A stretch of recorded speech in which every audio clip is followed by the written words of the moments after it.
I visited a school today called Cornerstone Classical Academy to see what a classical education looks like.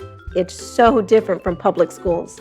Your child does not have to be stuck with only one way to be educated. Cornerstone Classical Academy was started by Lindsay Hoyt, and she and her husband just wanted a better way to educate their children. So they started a charter school. Keep watching and you'll learn about the Liberation of Education virtual conference so you can find out what alternatives there are out there for you to get your child into a better educational environment. This is Lindsay. The idea started 8 years ago when my husband took a tour of another classical school. Our oldest was a baby at that point, and so we decided to start researching classical education and start researching how to start a charter school. So about 4 years ago, we decided to embark on the journey of starting Cornerstone Classical Academy. We were approved unanimously by the school board, and then Cornerstone Classical Academy was born. 664 students this year. We have 500 students on the wait list for next year, and we're full with 772 students K through 8th grade next year. We started as a K through 6th grade with 442 students, and so we're adding a grade every year until 12th grade. So by 2026, 2027, we'll be a K through 12 with our first graduating class. Very excited. With a 500 student wait list, parents are clearly searching for other alternatives to educate their children. This is why the Liberation of Education Conference is so important.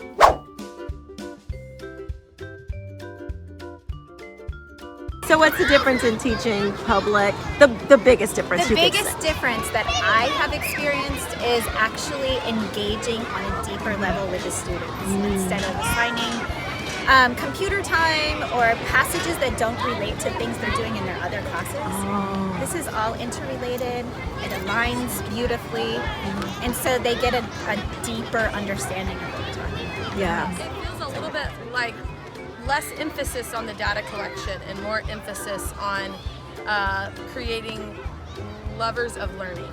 So they learn how to learn and the critical thinking skills that they develop through discussion with the teacher and discussion with each other and as a whole class versus like small groups. They get to hear other people's ideas and ask questions about how they got there and where to go next. So it's a very multi-step process. And I think that that is the kind of stuff that sticks with them. It really is formative information versus remembering things just for an assessment. Right.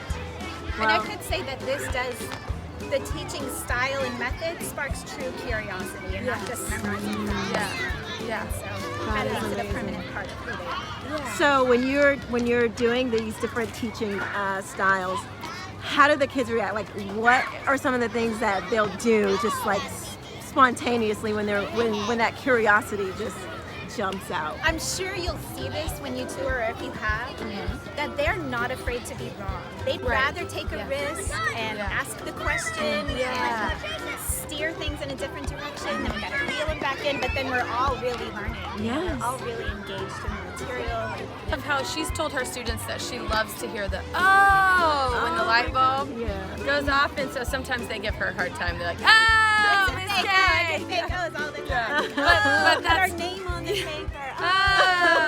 But when the light bulb, we're as a teacher, you're explaining and you're asking questions, and when you see it click, it's such a gift, and they see it in each other, and they're excited for each other. They're not afraid to be wrong, but they celebrate when somebody else gets it right. So we use Cornell Notetaking, and so Cornell Notetaking was developed by a professor at Cornell University, and this professor developed this system where you're able to take notes and learn how to learn. So on one side of the paper, you're taking notes, and then the other side of the paper, you have to ask a question about what information you've just said on the paper. So it doubles as a study guide, and it's fantastic for children because they get to really hone in on how to synthesize a lot of information into a very simple manner to understand. We don't really emphasize facts like, what year did Columbus sail? All those, those are important. A timeline is important, but we want to know the why and the how and the end results, and those things are the meaningful things, and those things are the impactful ways that children can really learn and understand and take that through their whole lives. You know, they'll remember something like that. So handwriting's really important. So they start with a C, start with the 2, go to the 10, go to the 8, go to the 4, pencils up, and that's a C. So they start doing handwriting at 5 years old. And beautiful, we love beautiful penmanship. We also teach cursive starting in 3rd grade. And we teach all the phonograms. There's 72 phonograms. We teach them the sounds that the English language makes. Not necessarily the letters, not necessarily, we don't use any sight words. We're phonics only. So. Listen, say, spell, and then we will read. Are we ready? Yes. First word. Cloud. Say that word. Wow. What's the first sound you heard? Write it. What's the next sound you hear? Whoa. Think about it. Feel your tongue, feel your teeth. What's the next sound that you hear? Ow. Multi-letter phonogram, we're going to use ow, o, oo, ah. It's first and most important sound. Ow. Okay. The next sound you heard? Listen here. Say it with me. I see a cloud. Let's write. Capitals. Spaces between those words. A period at the end. That's markings. A says it's clouds. Are you happy when you see? All right, boys and girls, are you ready? Yeah. Can I have my VIP leader, please?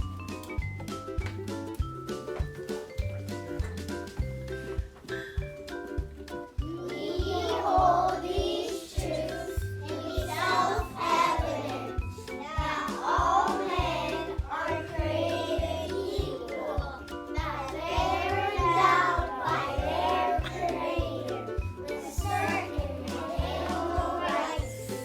Among these rights are life, liberty, and the pursuit of happiness. The preamble of the Declaration of Independence was written by Thomas Jefferson 407 years ago. Our fathers brought forth on this continent a new nation conceived in liberty and dedicated to the proposition that all men are created equal. The preamble of the Gettysburg Address, written by Abraham Lincoln. I had so much fun touring Cornerstone Classical Academy. I hope you guys check them out. Don't forget to sign up for Liberation of Education's virtual conference, first time ever, so you can find out all the other types of alternative education options you have available to you and your family.